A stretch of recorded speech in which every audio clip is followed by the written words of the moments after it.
Hai teman-teman, ketemu lagi dengan saya dalam resensi buku.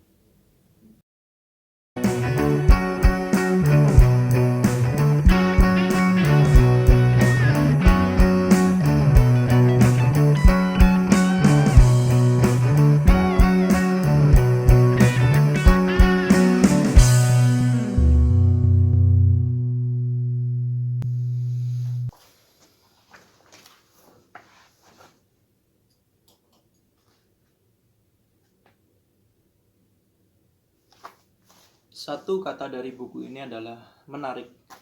Seperti pengantar di depan tadi, dari Dr. Insinyur Gatot Hari Priyowiryanto, di mana semangatnya adalah menjangkau apa yang tidak terjangkau.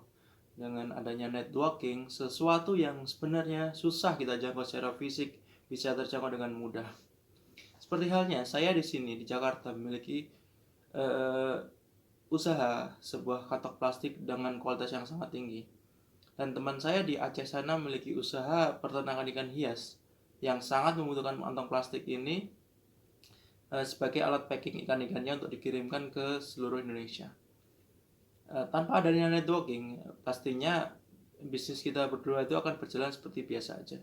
Dengan adanya networking, saya bisa menawarkan plastik saya ke teman saya di Aceh sana, dan teman saya juga bisa mendapatkan sebuah manfaat, yaitu dia mendapatkan sebuah kantong plastik yang memiliki kualitas yang tinggi untuk packing ikan-ikannya yang bisa dikirim ke seluruh Indonesia.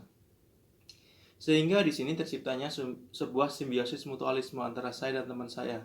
Saya bisa melakukan ekspansi yang lebih luas untuk produk saya, dan teman saya juga sama memberikan ekspansi lebih luas dan mendapatkan sebuah kantong plastik yang kualitas bagus. Di 112 halaman di buku ini menerangkan apa itu networking secara gamblang dan jelas, di mana Dr. Insinyur Agus Mariono menyampaikan atau menuliskan contoh-contoh dari apa itu networking, sehingga memudahkan kita dalam melakukan interpretasi dari apa itu networking. Dengan adanya hal itu semua, saya merekomendasikan buku ini untuk dibaca dari seluruh kalangan, baik itu anak-anak, remaja, mahasiswa, dan untuk dewasa.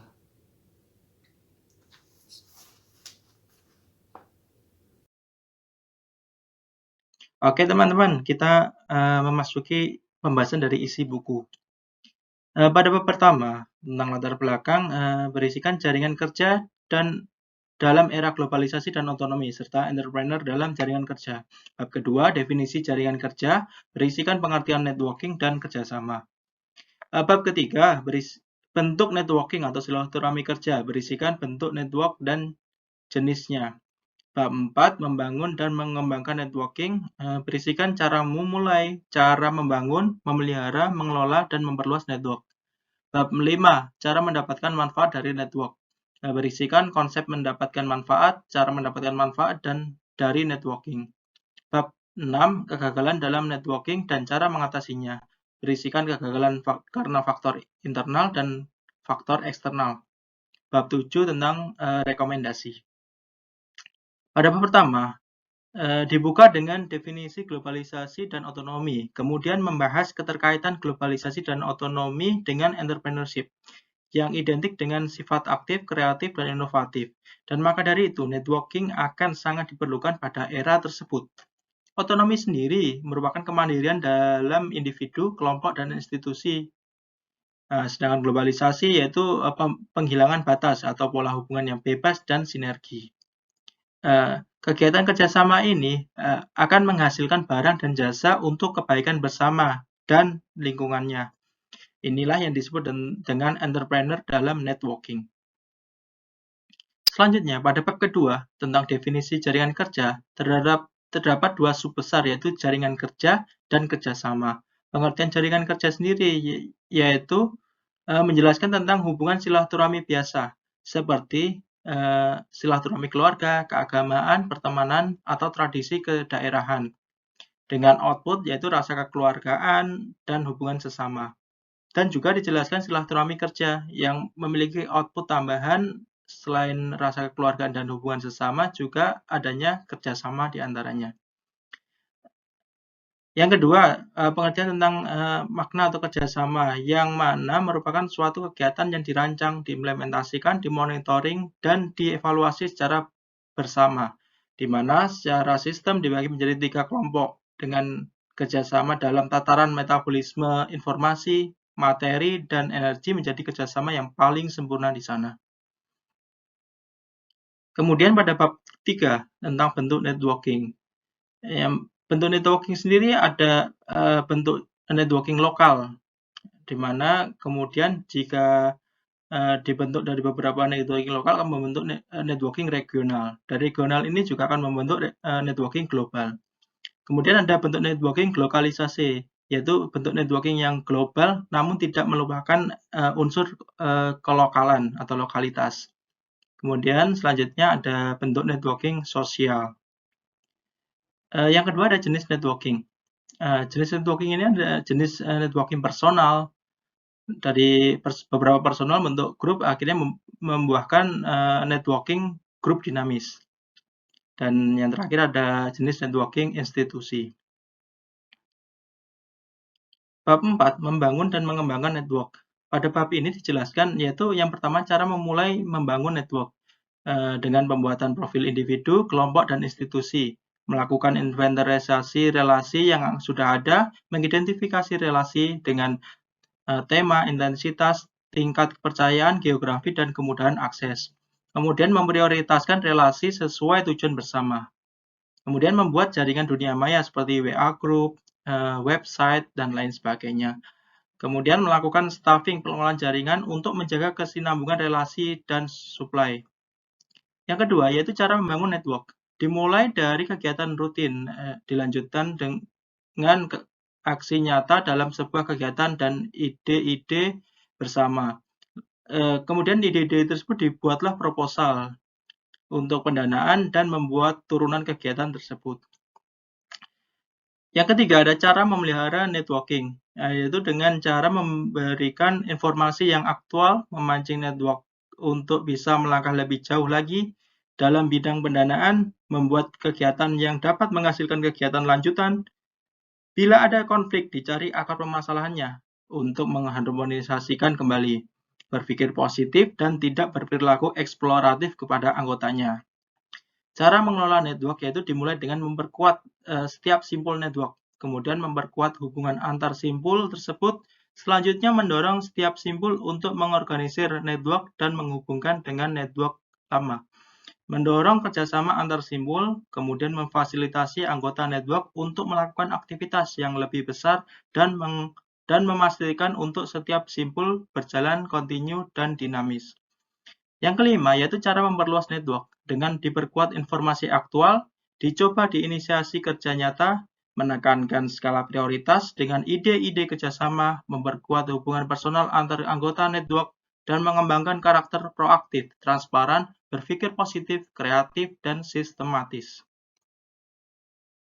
Kemudian bab kelima, cara mendapatkan manfaat dari network. Terdapat dua subbab besar di sini, yaitu yang pertama konsep mendapatkan manfaat dari network. Apa itu? Yaitu kerjasama network harus mengacu pada kerjasama berkelanjutan. Artinya, mengupayakan kerjasama dengan memanfaatkan sumber daya alam dan manusia dengan tanpa merusak sumber daya tersebut. Yang kedua, yaitu cara mendapatkan manfaat dari network. Yang pertama, yaitu melakukan perkenalan diri, kelompok, dan institusi. Kemudian, melakukan penyebaran ide-ide yang sekiranya bermanfaat. Yang ketiga, menyebarkan ilmu pengetahuan dan teknologi. Yang keempat, mencukupi sistem metabolisme informasi. Kemudian membangun kerja interdisipliner, kemudian menjadikan network sebagai alat pengembangan, pengelolaan, pemersatu, dan pemasaran. Bab keempat yaitu tentang kegagalan dalam networking dan cara mengatasinya. Pada bab ini terdiri dari ada faktor internal dan faktor eksternal. Pada faktor internal terjadi karena visi dan misi tidak terbangun. Tidak adanya perencanaan, operasi, monitoring, evaluasi, dan pemeliharaan. Kegagalan itu juga dikarenakan tidak dimulainya dengan kegiatan dan pembuatan proposal kerjasama, tidak proaktif atau saling menunggu, transparansi rendah, fasilitas tidak memadai, kreativitas lemah, dan kurang profesionalitas. Cara mengatasinya seperti apa? Cara mengatasinya, semua kekurangan itu harus kita tambal, atau membangun atau menata ulang apa-apa yang lemah atau kurang. Kemudian ada faktor eksternal. Kegagalan pada faktor eksternal dapat disebabkan antara lain karena kondisi lingkungan tidak kondusif, tekanan dari network yang lain, adanya persaingan tidak sehat, dan adanya perubahan kondisi yang drastis. Cara mengatasinya, ya kita bersama-sama harus berani berubah. Mari berubah bersama. Pada bab ke-7 atau bab terakhir di buku ini berisikan tentang rekomendasi. Rekomendasi ada rekomendasi aja dan rekomendasi secara umum. Yang saya simpulkan menjadi 4 simpulan besar. Yang pertama yaitu sosialisasi tentang networking. Yaitu pengenalan tentang networking harus diajarkan sejak dini, mulai dari TK hingga perguruan tinggi, dan harus bersifat massal secara nasional. Kedua, pemanfaat networking. Dengan adanya networking, maka kerukunan akan tercipta karena prinsip dasarnya mendukung kebebasan, sinergi, kolaborasi, apresiasi, dan tolong-menolong sehingga bisa juga dikembangkan sebagai filosofi bangsa Indonesia. Yang ketiga, membuat rencana pengembangan networking. Mengingatkan nilai urgensi dari networking, maka perlu dibuatkan rencana pengembangan jangka pendek, menengah, dan panjang. Yang terakhir, yang keempat, yaitu strategi pengembangan program pendidikan. Program pendidikan merupakan unsur yang sangat penting dalam kemajuan bangsa Indonesia. Keberadaan networking akan membuat keberhasilan pendidikan secara massal di daerah kepulauan Indonesia, sehingga akan memudahkan untuk membuat bangsa yang kuat, berkarakter, adil, dan makmur, serta berkelanjutan. Oke, sekian isi dari buku ini. Semoga bermanfaat. Sebagai penutup dari video ini, saya mencoba menarik sebuah inti dari mengapa silaturahmi itu penting atau networking itu penting. Karena sebuah networking bisa mendatangkan rezeki untuk kita semua. Rezeki itu tidak hanya berupa materi, tapi informasi, kemudian solusi dari permasalahan itu merupakan juga rezeki. Dengan kita membangun silaturahmi atau networking dengan rekan kita, teman kita, kita bisa saling bertukar pikiran tentang permasalahan yang ada di kita, sehingga kita bisa mendapatkan solusi darinya. Tentunya solusi ini berasal dari berbagai macam pemikiran. Komunitasnya juga harus yang positif. Kita harus membentuk sebuah komunitas yang positif agar output dari silaturahmi atau networking ini juga menghasilkan output yang positif juga. Sehingga dengan kekuatan silaturahmi dan komunitas yang positif ini bisa membuat masa depan kita bisa lebih baik lagi ke depannya. Sekian, terima kasih.